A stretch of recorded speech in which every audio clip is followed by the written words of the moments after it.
விட்டத்தை பார்த்துட்டு தூங்குறது அவ்வளோ ஜாலியாக இருக்குது. பரவாயில்ல. காலைல சாப்பாடு செஞ்சாச்சு ஹோட்டலுக்கு தேவையானதுலாம்.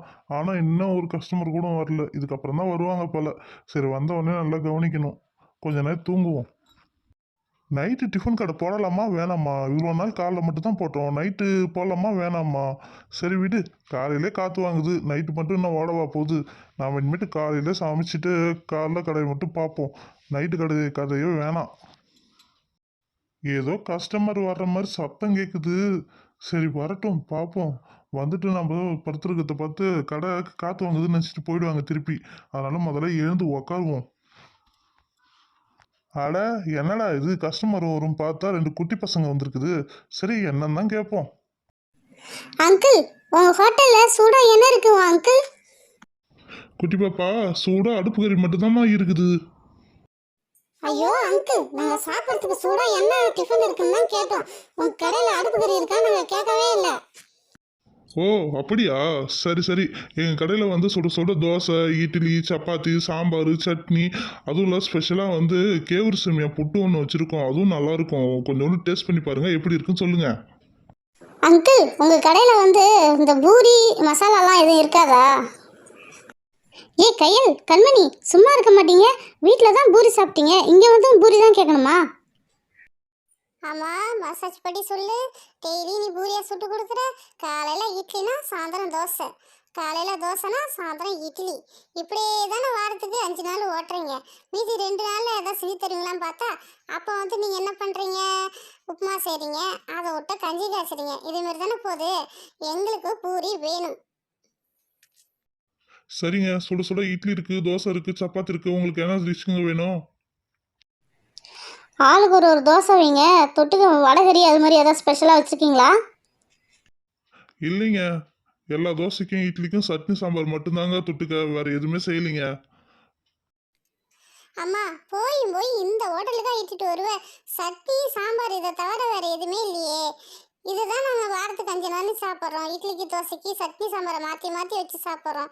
ஏதாவது வடகறி குருமா அது மாதிரி இதாக இருக்குன்னு பார்த்தா எதுவுமே இல்லை. இந்த தோசை சாப்பிட்றதுக்கு நம்ம வீட்டிலே சாப்பிட்டுக்கலாம் போல. அப்படி சொல்லுங்க கையிலும் கண்மணியும். நான் வீட்டில் தோசை சுட்டு தரும்போது இந்த சட்னியா இந்த சாம்பாராக சொல்லுவீங்களே, இந்த ஹோட்டலுக்கு வந்த அப்புறம் இதை தான் ஊற்றுறாங்க. இதுக்கு நம்ம வீட்டிலே சாப்பிட்டுக்கலாம் தெரியுமா?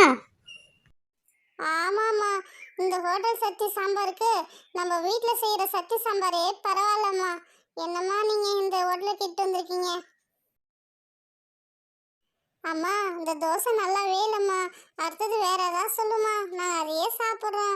காஞ்சி போன வரட்டி மாரி இருக்குமா அந்த தோசை?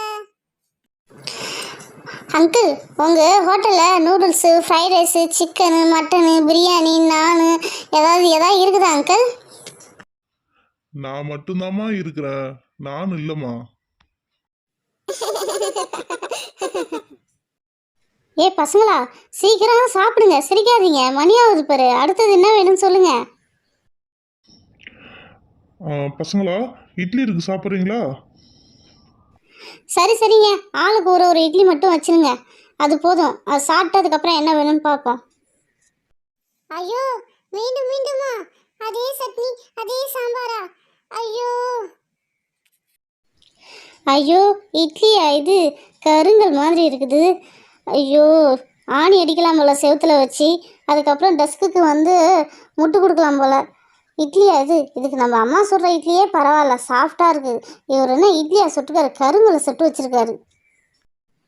ஷூ, பசங்களா சீக்கிரம் சாப்பிடுங்க, பேசிக்கிட்டே இருக்காதீங்க.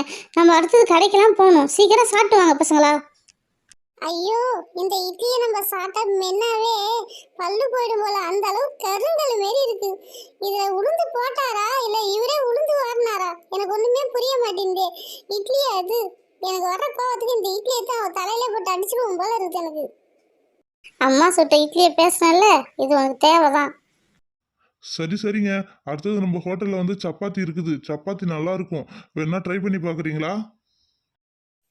சரி, இட்லி தான் இப்படி இருக்கு. இவரை பார்த்தா இந்திக்கார் மாரி இருக்குது. அவங்களாம் வந்து சப்பாத்தி சும்மா புசு புசுன்னு போடுவாங்க. இவர் அந்த அளவு தான் போட்டு வச்சிருப்பாருன்னு நினைக்கிறேன்.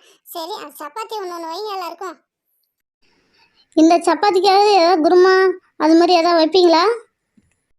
வாய்ப்பே இல்லைங்க. நான் 10 வருஷமாவே நான் சட்னி சாம்பார் வச்சு தான் இந்த கடையே ஓட்டுறேன். நீங்க இப்ப நடுவுல வந்து குருமா கேட்குறீங்க, வடகறி கேட்குறீங்க. அதெல்லாம் முடியாதுங்க. என்ட்ட என்ன இருக்கோ அதாங்க குடுப்போம். சப்பாத்தி எப்படி இருக்கு? சாஃப்ட்டா இருக்கா சொல்லுங்க? ஏய் கையில சப்பாத்தி ஓரளவுக்கு பரவாயில்லல. இட்லி தோசைக்கு சப்பாத்தி பரவாயில்ல, நல்லா தான் இருக்குது. இந்த சாம்பாரை தான் ஊற்றி கொள்றாங்க. சரி இதையும் டாலா நினச்சிட்டு சாப்பிட்ருவோம். அம்மா, நீ வீட்டில் செய்கிற இட்லி தோசையே பரவாயில்லம்மா. தயவு செய்து எங்களை ஹோட்டலுக்கு மட்டும் இட்டுட்டு வந்துடாதம்மா. எங்களால் முடியலம்மா. ஓஹோ அண்ணா, இப்போ தான் அம்மாவுடைய அருமை என்னன்னு தெரியுதா உங்களுக்கு? நான் செய்கிற ஃபுட்டு நல்லா இல்லை நல்லா இல்லைன்னு சொல்கிறீங்கல்ல, இப்போ சாப்பிட்டு பார்த்தீங்களா வெளியில் வந்து இது எப்படி இருக்குது?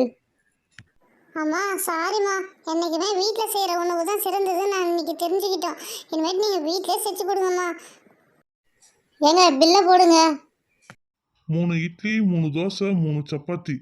ஆ, 4 8 3 ஓகேங்க. ரூ. 350 பில்லு. ஐயோ 350? இந்த 350 ரூபாய்க்கு 2 நாளைக்கு நான் மளிகை சாமான் வாங்கி வச்சு சமைச்சு வீட்டிலே சாப்பிட்ருப்போம்.